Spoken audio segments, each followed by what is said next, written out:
Bom, vamos para começar. Julia, vamos assistir esse videozinho aqui. Eu fiz questão de não reproduzir esse vídeo nas minhas redes sociais, porque é claro que é um elemento de distração, é um vídeo gravado para você mudar o foco. Isso é estratégia de rede, isso é guerrilha virtual.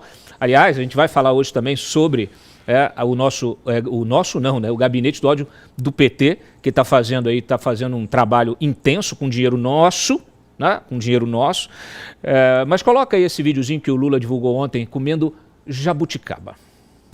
Eu chupar jabuticaba de manhã, porque eu duvido que alguém que chupe jabuticaba fique com mau humor. Vou levar jabuticaba para você, Trump. E você vai perceber, sabe, que o cara que come jabuticaba de manhã, num país que só ele dá jabuticaba, sabe, não precisa de briga tarifária. Precisa de muita união e de muita relação diplomática. É isso. Jabuticaba azeda. Jabuticaba é o Lula, né? Dizem que só o Brasil tem jabuticaba. E eu pergunto para você, Júlia Lucy, qual o lugar do país, do mundo onde a gente tem uma liderança como o Lula? Efetivamente, eu não conheço alguém que tenha sido preso, depois reabilitado politicamente, suas condenações anuladas, tenha tido ajuda da cúpula do judiciário para vencer as eleições, então assim, puro tapetão, né, jurídico, eleitoral, e está aí governando para os radicais que ficavam acampados em frente à sede da Polícia Federal lá no Paraná durante os 580 dias em que ele esteve preso, né? Ele hoje governa para essa gente, hoje governa para os radicais, hoje ele governa para esses seus militantes que antigamente, no primeiro e no segundo mandato, ele deixava na gaveta. Hoje não, hoje ele está dentro da gaveta. Ele abriu a gaveta, é uma espécie de caixa de Pandora. Dificilmente a gente vai conseguir colocar de novo esses radicais dentro da caixa, Júlia. Bom, primeiro, Cláudio, é muito bom ver você aqui novamente. Eu quero dizer que foi um desafio realmente substituir você nas suas férias, mas a gente se dedicou bastante e eu quero aqui agradecer primeiro a você por ter confiado em mim, por me dar essa oportunidade e agradecer também com muito carinho o trabalho da Brenda, o trabalho do Júlio, o trabalho do Gerson e de todo mundo que topou participar do programa, porque às vezes eu chamava assim em cima da hora para trazer os comentários mais pertinentes no momento, então realmente foi um período muito interessante na minha vida. E como eu digo para você, né, Cláudio, eu tenho o prazer de trabalhar com pessoas que têm uma trajetória ilibada, que têm um selo de credibilidade e também uma pessoa que seja mais inteligente do que eu, como é você. Então é uma grande honra, é um prazer e agradecer a audiência que esteve comigo neste período. Muito obrigada mesmo pelo carinho de vocês. Bom, eu assisti a esse vídeo ontem do Lula, diferente de você, Cláudio, eu decidi compartilhar na minha rede, porque tem gente que ainda não tem noção do quão cínico e palhaço é o presidente Lula. Um presidente que enfrenta uma disputa com os Estados Unidos e que já teve a sua produção taxada em 50% e que já vê parte do pescado brasileiro parado no porto, mel brasileiro parado no porto, carne, suco de laranja. E mesmo assim, essa pessoa tem capacidade de fazer piada, de oferecer jabuticaba para o Trump, porque é um desrespeito com o presidente americano. Numa situação como essa, você oferecer uma fruta para outra pessoa realmente não entender o que está acontecendo. E é essa a situação do Brasil. Nós estamos completamente perdidos. Quando a gente observa, por exemplo, o PT tentando cravar a estratégia de que a melhor alternativa agora é retaliar. Vamos retaliar. Se eles colocaram 50% nos nossos produtos, vamos colocar também.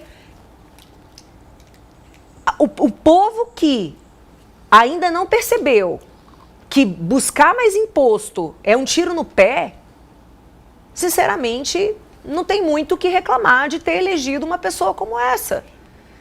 O Lula é uma jabuticaba. O Lula é um vira-lata. O Lula é um irresponsável. O Lula não está nem aí com o Brasil. Ele retornou à República, à presidência da República, para se vingar, para beneficiar os seus amigos. Na semana passada, mais uma vez, o Brasil perdoou uma dívida bilionária que a Venezuela tem conosco.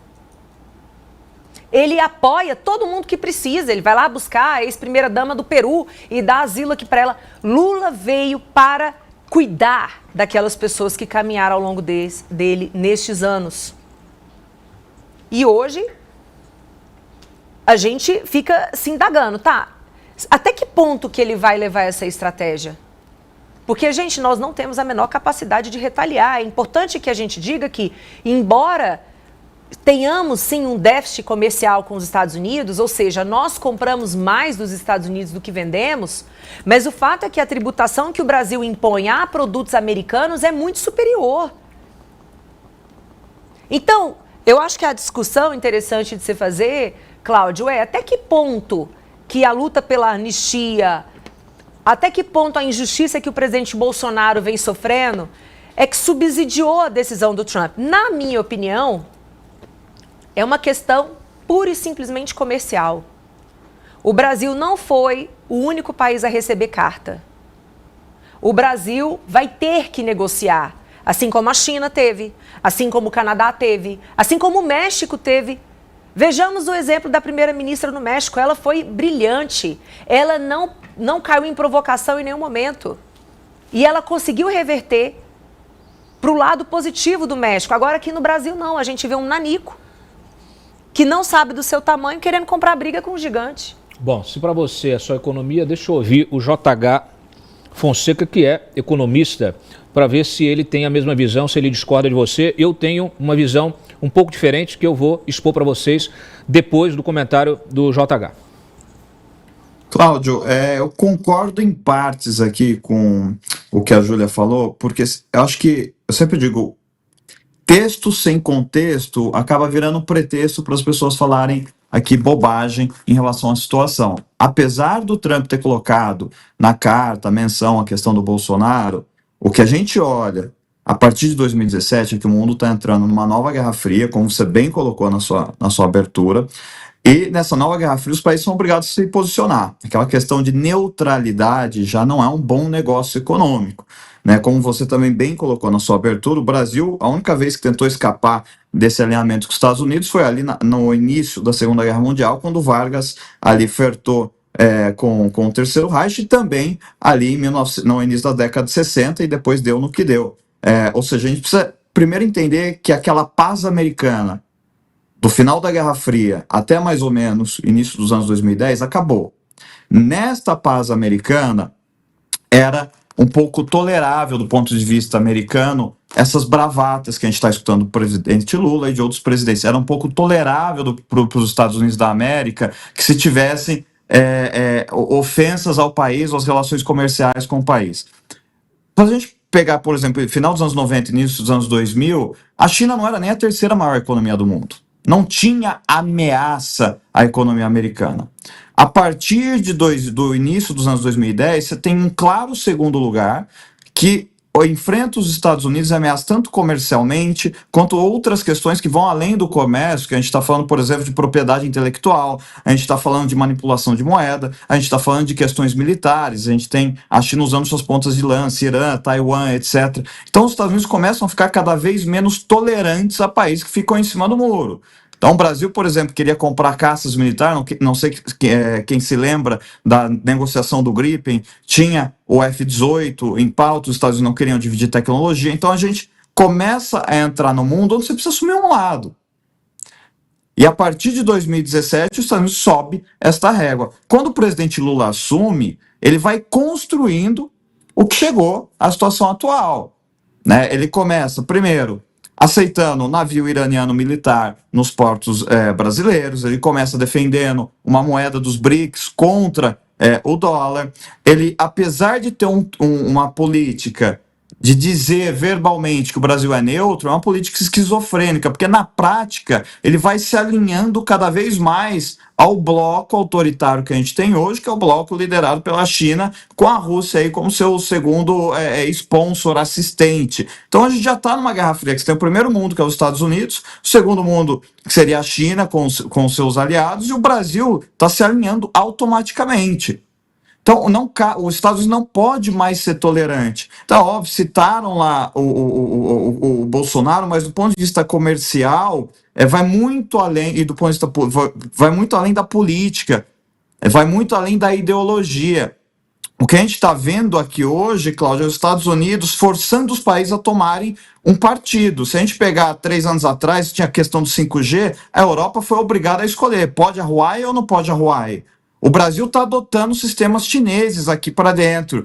Isso não vai mais sair de graça. Então tem uma questão comercial, como a Júlia falou, mas não é só comercial. Os Estados Unidos estão empurrando os países a adotarem um lado. A Europa teve que adotar, por mais que ela tenha suas questões hoje com o Trump, ela ficou do lado do Trump. O Canadá teve que adotar, por mais que tenha um primeiro-ministro socialista, ele ergueu barreiras comerciais contra os carros elétricos chineses, ele fez um acordo de defesa com o Reino Unido, com a Austrália e com os Estados Unidos. Então, todos os países do bloco democrata, né, de democracias e do bloco ocidental, sejam eles de esquerda ou direita, estão sendo empurrados para os Estados Unidos a decidir. Você é uma democracia a favor do bloco ocidental e a gente está no mesmo grupo, ou você está alinhado com o bloco chinês. Hoje mesmo, o Brasil tomou a iniciativa de entrar numa provocação da África do Sul de condenar Israel. Veja, a Europa, que tem suas questões com Israel, né, que condena em alguns países a questão da Palestina, quando Israel atacou o Irã, a Europa não se opôs. Quando Israel atacou o Irã, a Europa ficou do lado de Israel. Então tem uma questão de dois blocos, econômicos e político, não é mais uma questão só econômica. Então quando o Lula ataca o dólar, quando o Lula se coloca do lado do Irã, quando o Lula defende pautas anti-americanas, isso não sai mais de graça. No final dos anos 90, isso podia sair de graça, porque a gente era muito pequenininho, a gente ainda é, mas agora tem um rival chamado China, que os Estados Unidos não podem ser mais tolerantes, nem comercialmente, nem politicamente. E aí quem está pagando a conta são dessas políticas Lula são os empresários brasileiros, vai ser o trabalhador brasileiro, que aí sim, se você quiser, depois a gente pode explorar os impactos microeconômicos de tudo isso que está acontecendo.